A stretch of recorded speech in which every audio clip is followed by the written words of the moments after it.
नमस्कार, आप सब लोगों का स्वागत है। 16 संस्कार की श्रृंखला में आज हम नवें संस्कार के ऊपर चर्चा करने जा रहे हैं। हमारे साथ आदरणीय धर्माधिकारी पंडित विष्णु राजौरिया जी हैं और साथ में हमारे राकेश चतुर्वेदी जी हैं, जो कि ब्राह्मण एकता अस्मिता सहयोग संस्कार मंच के अध्यक्ष हैं। आदरणीय राकेश जी, आपसे निवेदन है कि चर्चा को आगे बढ़ाएं और गुरुजी को आमंत्रित करें। नमस्कार। आज हमारे बीच में धर्माधिकारी पंडित विष्णु राजौरिया जी हैं। हम लोगों का लक्ष्य धर्म को आगे बढ़ाना और वैदिक पद्धति हर व्यक्ति की जानकारी में हो और उसका लाभ हर समुदाय को मिल सके। इसी तारतम्य में ब्राह्मण एकता अस्मिता सहयोग संस्कार मंच के उपनिषद भाव के अंतर्गत आज हम हमारे 9वें संस्कार कर्णवेद संस्कार की चर्चा के लिए आमंत्रित करते हैं पंडित विष्णु राजौरिया जी के लिए।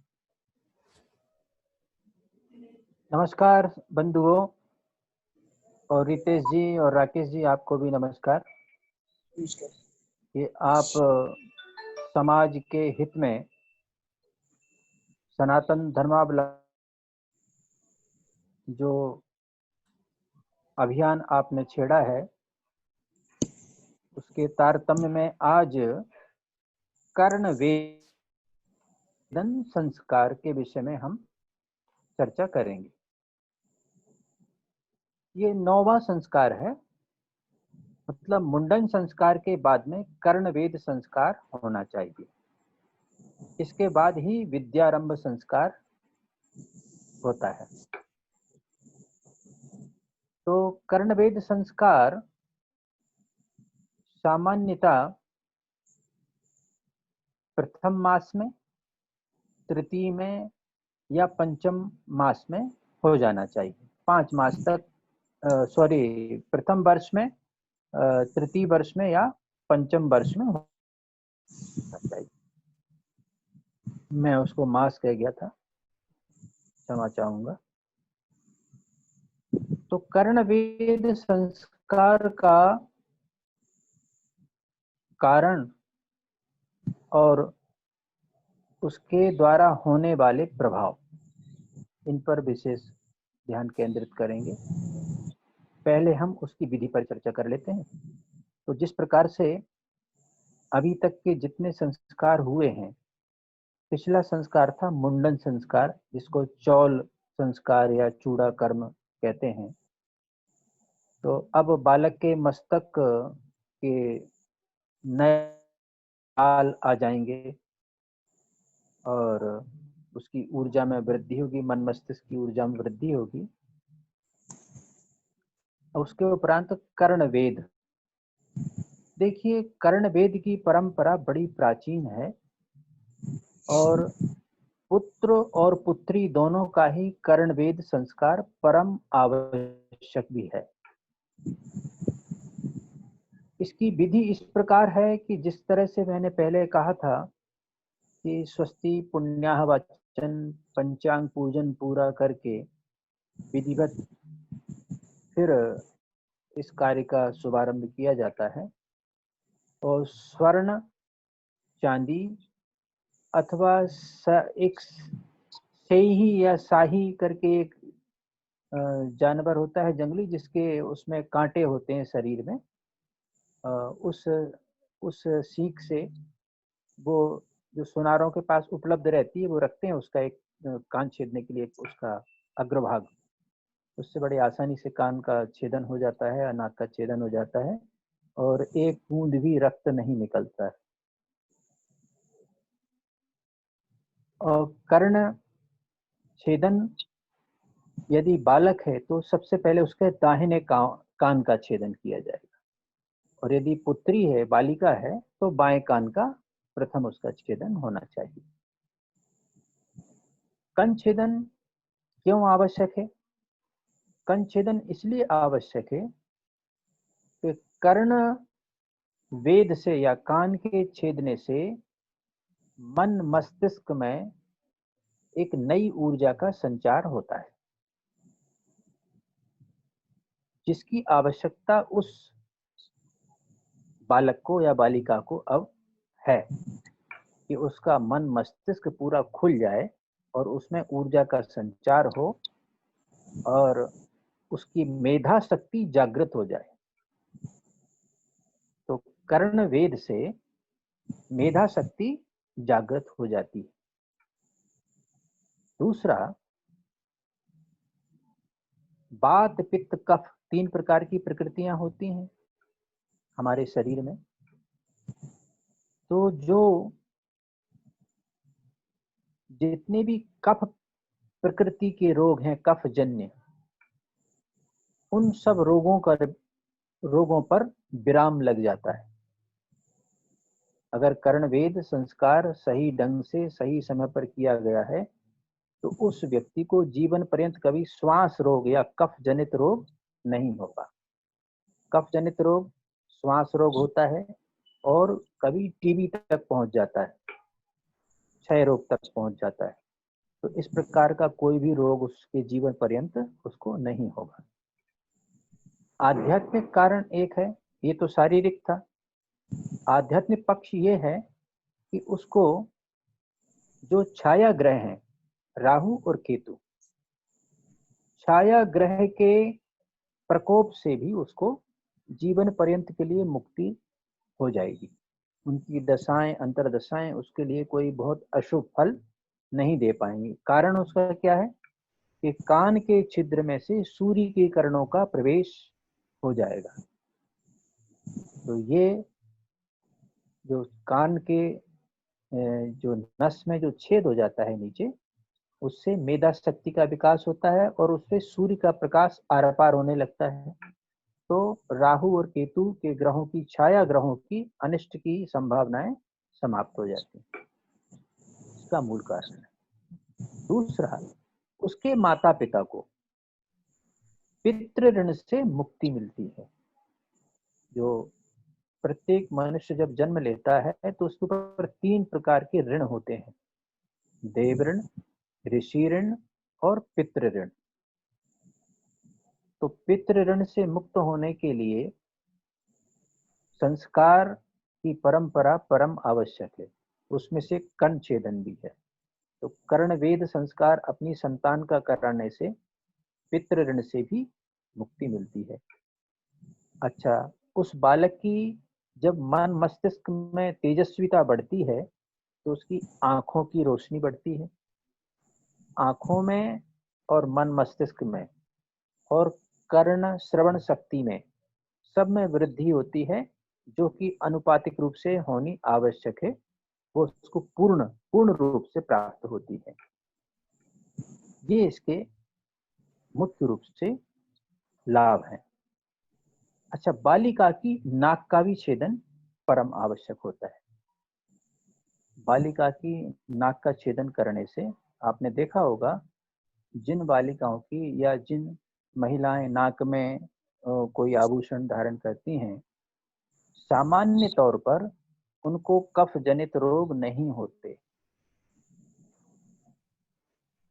पुरुषों को हो सकते हैं क्योंकि पुरुषों की नाक तो छिदती नहीं है। बालिकाओं की, कन्याओं की नाक का छेदन हो जाता है। तो जब कर्णवेद होता है उसी समय उनकी नाक का छेदन भी कर दिया जाता है। डॉक्टर तो उसमें साइंटिफिक है बिल्कुल। इसमें हिस्टीरिया जैसी बीमारी भी उस जातक को कभी नहीं होती है। और इस प्रकार से यह संस्कार विषम वर्षों में किया जाता है और शुभ मुहूर्त में किया जाता है। इसका मुहूर्त शोधन बाकायदा पंचांग के आधार पर पंडित जी से पूछकर ही शुभ दिन में, सोम बुध गुरु शुक्र का दिन हो, शुक्ल पक्ष हो और सूर्य शुक्र गुरु अस्त ना हो, इस प्रकार की इसमें सब चीजें देखनी चाहिए। और अच्छे नक्षत्र हों, चित्रा, हस्त, स्वाति, श्रवण, तीनों उत्तरा, इनमें से कोई अच्छा नक्षत्र हो तो कर्णवेद संस्कार अत्यंत शुभ होता है। और हमारी संस्कृति में मस्तिष्क के विकास के लिए कर्णवेद संस्कार परम आवश्यक है। और अब इस पर थोड़ा कम ध्यान लोगों का है, लेकिन जबकि ये बहुत ही महत्वपूर्ण है, इस पर ध्यान देना चाहिए क्योंकि बहुत सरल है, इसमें कोई कठिनाई भी नहीं है। वो सरल ढंग से हो जाता है और जो पुराने ढंग से करते हैं और उनको बुलाया जाता है, उनका मान सम्मान किया जाता है, उनको भी पारितोषिक दिया जाता है। तो देखिए, जितने भी संस्कार हैं, हर संस्कार में किसी ना किसी, एक तो ब्राह्मण की आवश्यकता होती है और किसी ना किसी समाज के विशेषज्ञ की आवश्यकता होती है। तो ये सामाजिक एक रूपता लाने में ये संस्कार भी बहुत बड़ा योगदान प्रदान करते हैं। तो उसमें नाई भी आते हैं, उनको भी न्यौछावर मिलती है, और स्वर्णकार बंधु आते हैं जो कान नाक का छेदन करते हैं, उनको भी पारितोषिक प्राप्त होता है। इस तरह से ये कर्णवेद संस्कार का विशेष महत्व है। अब इसमें कोई विषय छूट रहा हो तो आप मेरा ध्यान आकर्षण कराएं, मैं उस पर भी अपनी बात व्यक्त कर सकता हूँ। नहीं गुरुजी, आपने सारी बात बता दी है। इसमें मस्तिष्क से जो है संबंध है इस संस्कार का। हाँ, मूल भाव इसका मस्तिष्क।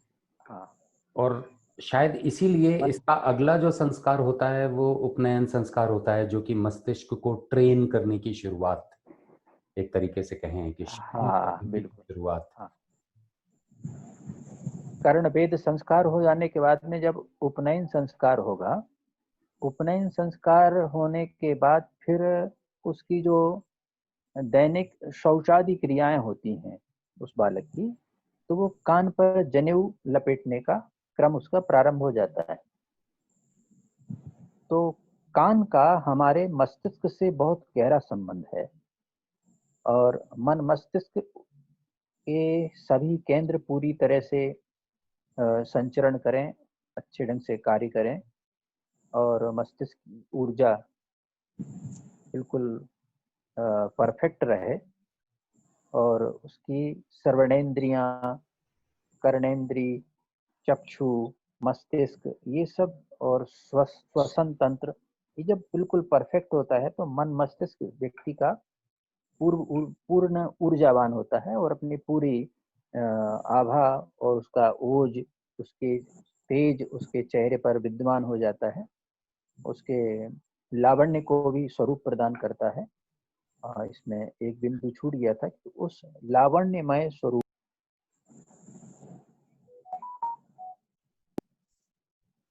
ये भी उसका एक प्रमुख अंग है।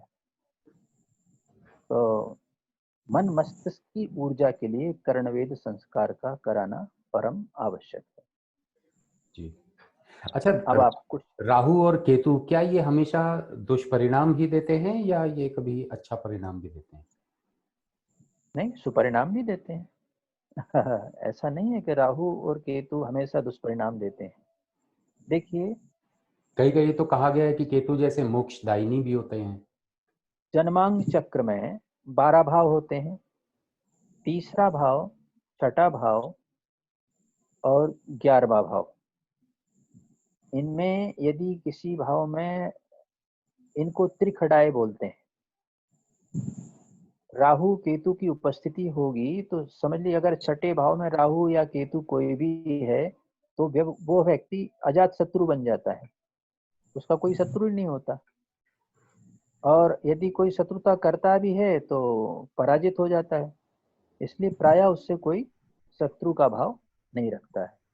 तो राहु और केतु ऐसा नहीं कि हमेशा अनिष्टकारी हैं, कुछ मामलों में अचानक सफलता देना, अचानक उन्नति देना।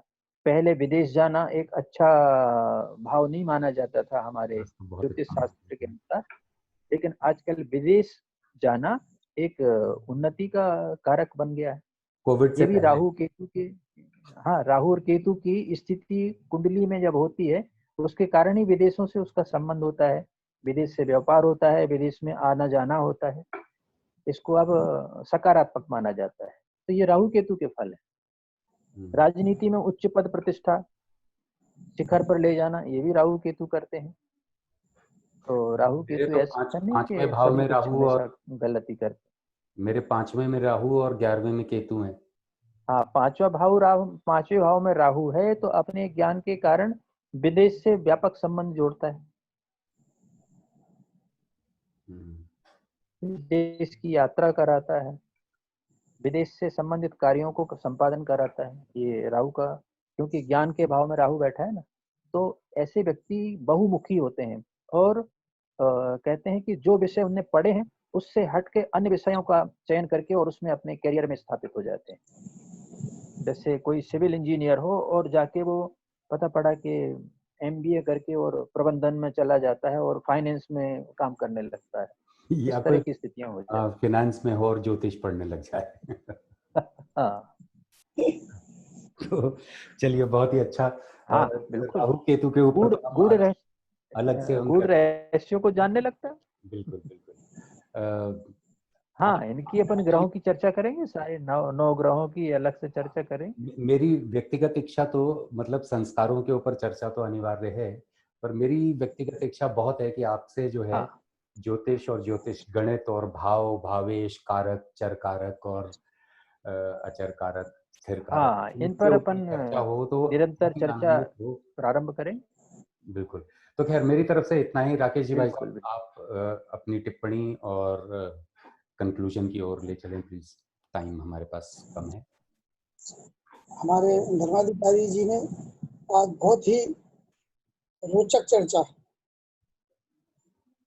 की है। तो खासतौर से जो कर्णभेद संस्कार है, जिसका वैज्ञानिक दृष्टि और आध्यात्मिक दृष्टि दोनों चीजों पर जो बताया है, इस हिसाब से तो ये लगता है कि हर व्यक्ति को हमें अपने संस्कारों के प्रति, जो लोग कहीं ना कहीं इस चीजों को भूल रहे हैं या नहीं कर रहे हैं, जागृत होना चाहिए।